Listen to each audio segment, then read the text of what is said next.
opportunities for children in terms of social, educational, right the way through to transitioning out of school education and then going on into adult services, which where I'm based in the inclusion work services and employability type program. That's for anyone disabled up until their late 60s, from 16, looking at their employment as well. We also have living options with providing some residential and some kind of care in the community for people living in their own homes with some care support as well. I suppose the public can communicate with Cedar. I mean, there's channels, the usual social media channels on the Facebook, etc., that people can communicate and join in any of the kind of dialogues and any of the things that are happening. They can also volunteer directly with Cedar themselves if you want to.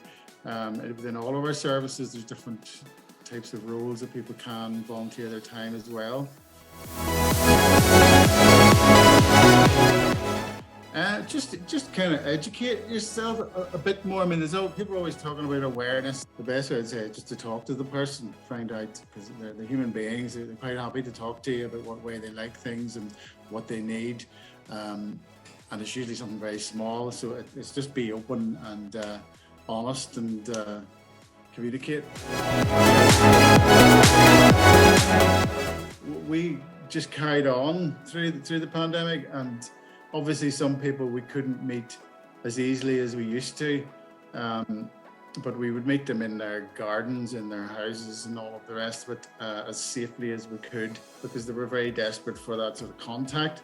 A lot of disabled people are very isolated. Some of the things we've changed, obviously, I mean, we do use Zoom and we got used to using Zoom sometimes.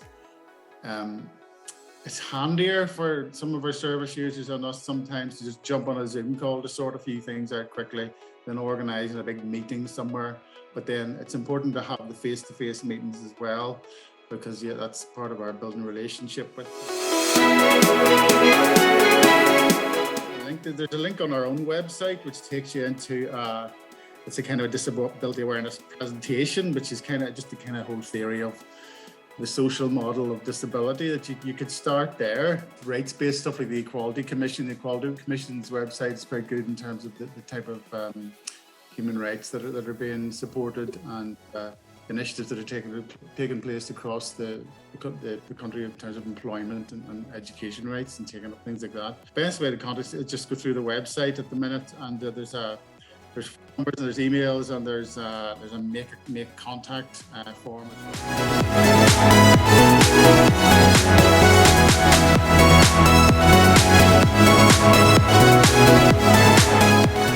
Things like we have a big nursery in our Mencap centre where young children can go and they can be helped to develop more, in a way that they wouldn't be able to be helped maybe in a normal nursery setting.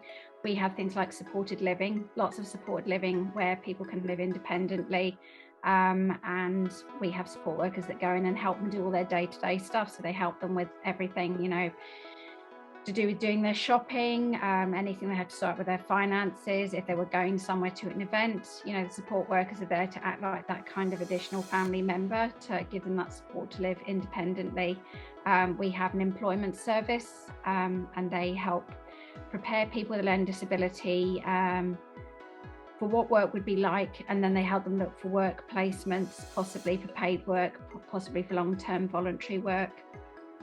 We have a helpline that people can ring if they're trying to just get general information that they're not able to get maybe from their social workers or from other people in the community.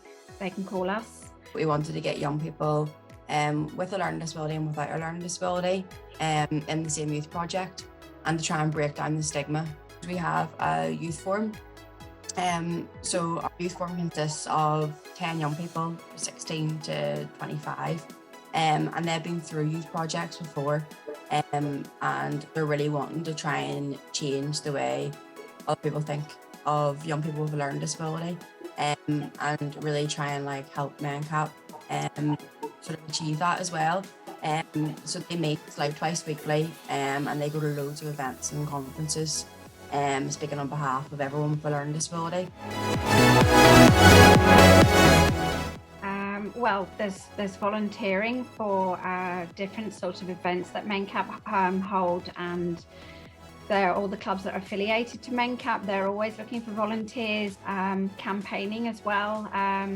Mencap would get involved or have its own campaigns that it would hold, but also there's always consultations going on that are for people with a learning disability. There's been ones recently, the Adult Protection Bill, things like that, where they're always looking for people to sort of link in and give their opinions. Definitely fundraising. On our website, on our Facebook page, there are so many different opportunities. A lot of what we've been doing has been online, obviously, like everybody's been doing over Zoom. And it's been surprising that a lot of people with a learning disability that you would think would struggle with linking into things on that have actually adapted to using Zoom really well. They would do sort of home learning over Zoom with the trainees that were able to do that. So would carry on working on their work skills, or they would do walk and talk, where they would go out and you obviously keep a safe distance between you and you can kind of meet somebody in that way. It's a lot harder to sort of adapt things online because some of our young people might be non-verbal and they're not going to be able to sort of engage the way that they would on a face-to-face sort of environment. I think a big thing that sort of came out of the young people that I found in terms of like COVID is them just being really socially isolated again. Online's great and it was a lifeline for a lot of young people, but it just made them be in their rooms a lot more and be on their, their game consoles or just sort of shut themselves away. And to try and get them back into face-to-face projects now is a lot harder. We have our helpline. We can give you that number afterwards if you wanted that.